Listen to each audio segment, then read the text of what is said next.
Différents faits divers nous interpellent et nous incitent à la réflexion. Ils annoncent un événement imminent et d'une grande importance. Mais comment l'analyser? En écoutant Jean-Claude qui, à la lumière de la Bible, t'accompagnera et te permettra d'être prête, d'être prêt pour le retour de Jésus. Note que les éditions spéciales sont disponibles sur YouTube. Quelle est la réponse 2? Le 2, c'est le chiffre. Je te salue fraternellement en Jésus-Christ, le Sauveur du monde. C'est Jean-Claude qui partage avec toi cette nouvelle série qui s'intitule « Découvrir la vérité ». Marco et Jean-Claude, une fois de plus, nous sommes fort heureux de te retrouver, d'échanger autour de la parole de Dieu. Aujourd'hui, nous verrons ensemble Eliezer. Juste avant, prions. Notre Seigneur et notre Dieu, Créateur des cieux et de la terre, nos âmes te louent pour cette occasion que tu nous donnes d'être en vie afin de choisir, tandis qu'il en est encore temps, le chemin qui conduit à la vie éternelle. Saint-Esprit, merci de nous accompagner. Merci de nous diriger dans toute la vérité et qu'au terme de ce moment, nous puissions retrouver la foi pour celles et ceux qui l'ont perdue. Que nous puissions renforcer la foi pour ceux qui font tout pour te plaire, nous t'en prions. Au nom de Jésus, pour ta gloire éternelle. Amen. Précédemment, nous avons vu comment l'ennemi, sentant approcher son heure, car dans le jardin d'Éden, Dieu avait dit que la postérité d'Ève allait lui écraser la tête. Puis, lors de l'échange avec Abraham, Dieu avait dit à la 4e génération, ta postérité reviendra ici. Le diable, attentif à la parole de Dieu, contrairement à celles et ceux qui ont cette Bible, il surveille, il crée, car dans sa tête, au terme des 400 ans, un héritier, un descendant d'Ève et d'Adam lui écrasera la tête. Voilà pourquoi il poussa Pharaon à tuer tous les petits garçons. Pourquoi? Parce que le libérateur n'est pas une fille, ce sera un garçon.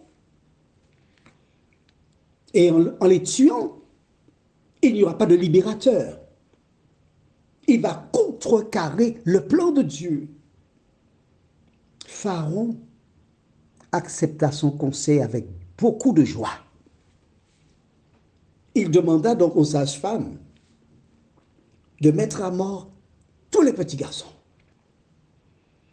Les autres conseillers de Pharaon étaient satisfaits de la décision, car ce peuple devient de plus en plus important et puissant. Il faut le mettre hors d'état de nuire.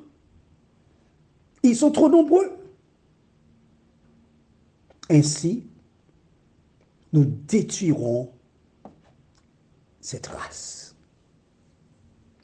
Toi qui m'entends aujourd'hui, sache que l'ennemi est en guerre contre toute personne qui a accepté Jésus-Christ comme sauveur personnel. Toute personne qui désire être sauvée, toute personne qui travaille pour Dieu, l'ennemi cherche des individus pour les détruire, pour les détourner de la saine doctrine. Mais quels que soient ses plans, quels que soient ses projets, l'Éternel n'abandonne jamais ses enfants. Au palais de Pharaon se trouvent des femmes et des hommes qui y travaillent. Des serviteurs et des servantes qui laissent traîner leurs oreilles, qui entendent la décision prise et qui, suite à cela, réalisent qu'il est important pour le peuple de s'organiser. Que ferons-nous? Que pouvons-nous faire par rapport à cette loi scélérate? Nous ne pouvons pas nous révolter, car Dieu a dit que le libérateur viendra nous libérer. Nous ne pouvons pas nous opposer à ces personnes, nous n'avons pas d'armes. Et par définition, toutes celles et ceux qui sont des enfants de Dieu sont appelés à être pacifiques. Que ferons-nous? Aujourd'hui, tu rencontres des difficultés avec des personnes, des gens qui cherchent à te nuire. Aujourd'hui, la jalousie, la méchanceté des uns et des autres sont là. Et souvent, tu vis inquiet. Mais n'oublie pas une chose. Toutes les fois que l'ennemi décide d'attaquer un enfant de Dieu, l'Éternel le protège. Que s'est-il passé? Prenons la Bible et lisons dans le livre de Exode chapitre 1er, versets 17 à 22. La Bible déclare: « Mais les sages-femmes craignirent Dieu et ne firent point ce que leur avait dit le roi d'Égypte. Elles laissèrent vivre les enfants. Le roi d'Égypte appela les sages-femmes et leur dit: « Pourquoi avez-vous agi ainsi et avez-vous laissé vivre les enfants ?» Les sages-femmes répondirent à Pharaon: « C'est que les femmes des Hébreux ne sont pas comme les Égyptiennes. Elles sont vigoureuses et elles accouchent avant l'arrivée de la sage-femme. » Dieu fit du bien aux sages-femmes, et le peuple multiplia et devint très nombreux, parce que les sages-femmes avaient eu la crainte de Dieu. Dieu fit prospérer leur maison. Alors Pharaon donna cet ordre à tout son peuple: « Vous jetterez dans le fleuve tout garçon qui naîtra, et vous laisserez vivre toutes les filles. » C'est intéressant, n'est-ce pas? Le diable, il n'aime pas perdre. Voici le Pharaon qui est déterminé à contrecarrer le plan de Dieu. Mais ce n'est pas Pharaon, c'est le diable qui est derrière Pharaon. Et je voudrais que tu notes cela attentivement. Le diable qui est derrière Pharaon, qui utilise Pharaon. Souvent, il se trouve que tu t'emportes, tu fais la guerre à quelqu'un. Il m'a fait ci, il m'a fait cela, il a dit ceci sur moi, elle a dit ce. Il ne faut pas voir la personne. Elle est simplement l'instrument que le diable a utilisé pour te détruire. Et c'est seulement le chrétien qui, par son comportement, est à même de contrecarrer le plan du diable. Ces femmes n'ont pas eu la crainte du roi d'Égypte, mais bien la crainte de l'Éternel. elles donnèrent une réponse. Pharaon aurait pu les tuer, mais il ne l'a pas fait. Pourquoi?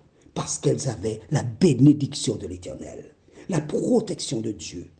Toi qui m'écoutes aujourd'hui, quand tu fais ce qui est juste, quand tu fais ce qui est bien, tu n'as rien à craindre parce que l'Éternel se trouve là pour bénir celles et ceux qui marchent selon sa parole. Pharaon, il laisse de côté les sages-femmes. Maintenant, il s'adresse au peuple. Attention. À partir d'aujourd'hui, quand vous verrez les femmes accouchées, regardez.